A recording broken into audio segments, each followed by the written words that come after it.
All right, Harsha, how's it going? Good. How are you, David? Good, good. I think I said this earlier, but again, nice to meet you, and it's always a pleasure for me to get to know our researchers. So tell me, where are you going to high school right now? Right now I go to Fremont Christian High School, so it's in next to American High School. It's actually quite small, so there's like about 100 kids in the high school. But yeah, Fremont Christian. Yeah, definitely smaller than Fremont, Yeah, American. All of those schools are big, aren't they? but they're huge. Yeah. How did you end up there? How did you choose that school? What was it? Actually, I went to American for a week, and then since we moved from Milpitas to Fremont, it was a switch, and I think the Fremont Unified School District didn't have enough math courses to give, so I ended up with a lower math course. So I decided to make a move to Fremont Christian. So it was a better fit academically.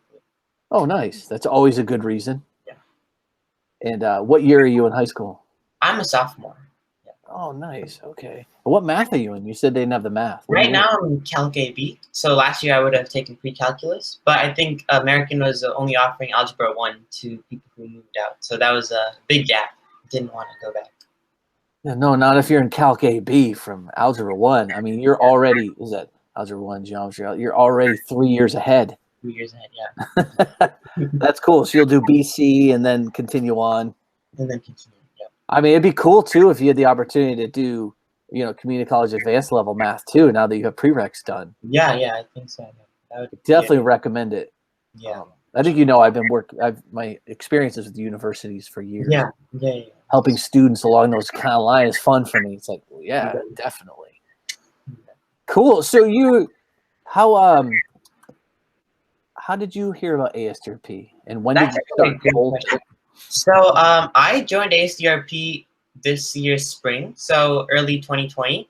And the way I found out about ASDRP was actually because I wanted to do science fair. And my idea for science fair wanted to do something around plants. So I actually reached out to the Alameda County Science Fair for ideas, actually, because I wanted to find a mentor that could maybe help me with finding lab facilities. So the person who was leading Alameda County Science Fair actually referred me to Edward. And this late night, I went and met Edward actually in the old ASDRP building. This was, I think, January 10th, around that week. And it was late at night. It was me, my mom, and Edward, and we were just talking about ideas and then what we could do to assay and what kind of instruments were at ASDRP. And Edward actually said, why don't you join my spring group? You could probably do your science fair along with, joining our other groups. And I was like, yeah, sure. I could learn more about, chemistry and lab techniques while doing my science fair. And that's how I got into ASDRP spring.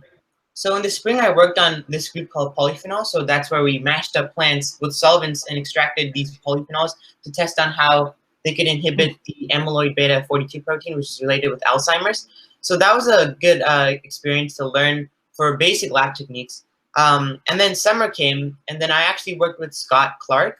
Oh yeah, Yeah, I moved to a different advisor, and now I'm back with Edward again. But I'm still working with Scott in 2 of his groups as well as Edward's groups. So I'm actually hybriding between both Edward's and Scott Clark's groups. So yeah, that's just how I joined ASDRP into the flow. That's very cool. Yeah. To hear that you would talk to him and he said, hey, why don't you join? And that the Alameda County Fair person was like, hey, check out ASDRP. Talk to Edward. Yep. I mean, that's what we hope is, along those lines, even as you move on, like, hey, I know a place where you can do this. It's just, the experience, how awesome it's been. So you can just, people that want it. How do you, as far as where you see yourself, how different are you today versus when you started back in, did you say April or January? February is when I came. February, yeah. I think that's a really good question because I'm a completely different person, honestly, especially in the lab, maybe even outside, my work ethics. So as a chemist, I had no idea. I didn't have any clue about what organic chem was when I joined in February. All I was doing was doing solvent extractions with basic plants. That's just blending up plants and then pouring solvent in it and then seeing if I can extract polyphenols. Now I'm at a level where after being in countless different projects, I've read a lot of different books and journal publications to expand my knowledge. And now because of the interest that I've developed, I think I have quite a good amount of knowledge about organic chem. So if I look at a structure of a molecule, I would be able to retrosynthesis to kind of get an idea as to how a chemist has made that molecule. And now, if I'm in a certain group, I'll be able to put in a lot of ideas as to what kind of molecules we can make and how we can test those and what kind of biological activity they have. So I think I've grown a lot, especially because of Edward and Scott Clark's pushing me to give ideas, as well as my own interest that I developed to read outside. Yeah. That's cool. You said retrosynthesis. Right. Yeah. So that's, I think, when you look at a molecule and you plan as to how they've made that. So you could look at the product, the finished product, and see what kind of reagents and what kind of routes they've taken to derive that. Oh, that's really interesting. And then, so you've done that, and now you have that knowledge. What do you do with it next? Are you doing some of that right now in your research? Yeah, so like I mentioned, I'm in both Scott Clark's and Edward's groups. So with Edward, I'm currently working on prodrugs and angiographolate, as well as total synthesis. Total synthesis, we're working on cyclophilin A. It's a cyclic peptide. We're working on retrosynthesis and just going step by step to make that peptide, as well as an angiographolate. It's a complex molecule. We're trying to do semi-synthesis and add various different functional groups that we can test to make it a better Michael acceptor and therefore better in biological activity. And prodrugs, we're trying to make these linkers that if you shine light at it, it'll actually cleave and release a drug. So Edward's also having ideas to work with antibody drug conjugates. So we want to collaborate with biotech companies around ASDRP and try to see if we can make a linker that can attach a drug to an antibody. And when you shine light at it, it actually releases the drug. And the reasoning behind that is, if you have an antibody drug conjugate, it makes it more specific. So the problem with chemotherapy is because it's not because the drug is not effective. It's because the drug is not specific to a cancer site. It might kill, regular cells. But if you have an antibody drug conjugate, the antibody will target just the cancer cells and the antigens and the receptors. So having an antibody drug conjugate is crucial to having improving chemotherapy and making it more site specific. So those are some things I'm working on in Edward's side. And in Scott Clark, I'm just working on making these large G-quad molecules, ligands, and seeing if we can stable the G-quadruplex by putting various functional groups. Oh, that's cool. Yeah. That's very cool. So the idea is to make it more specific and attack when you're attacking versus like chemo, which takes everything out. Exactly. That's right. Yeah. Nice. Okay. And is that some of the cross collaboration, like so between Scott and Edward, what are the differences between the research that they're doing? Yeah, so Scott's group is a bit smaller. So it's, I think, about 10 to 15 researchers. And then in Edward's group, it's much larger. It's about 60 researchers. Oh, wow. Okay. So Edward's group is more based on computational work as well as synthesis at lab, whereas Scott Clark's group has collaborations with Harman Bras. So you would do pure organic chemistry. And yeah, I think that's the main difference. Another difference is, I guess, the size, again, would be a big factor as to how you communicate with other researchers.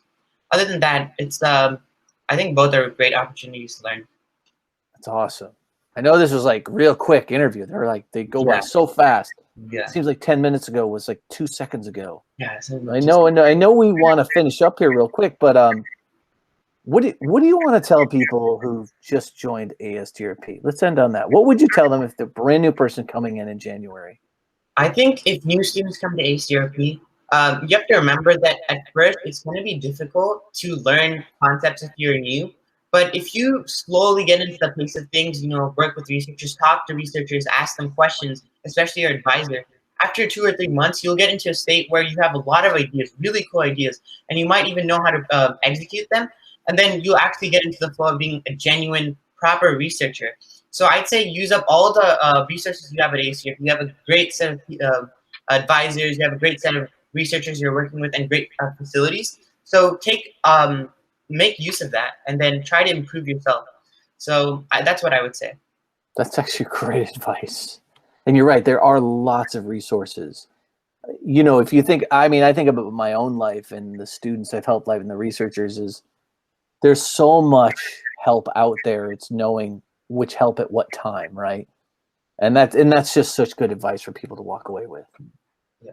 Harsh, it's been great to talk to you, by the way. Yeah, it was great. It's been a lot of fun. I almost feel like we need a podcast, an ASD podcast. That'd be funny. Yeah, for sure. You could just have a live lab podcast. Yeah. People coming in and out. Well, hey, have a good weekend. I'm not going to hang up just from the standpoint of other people will join, but I'm going to stop the recording right now.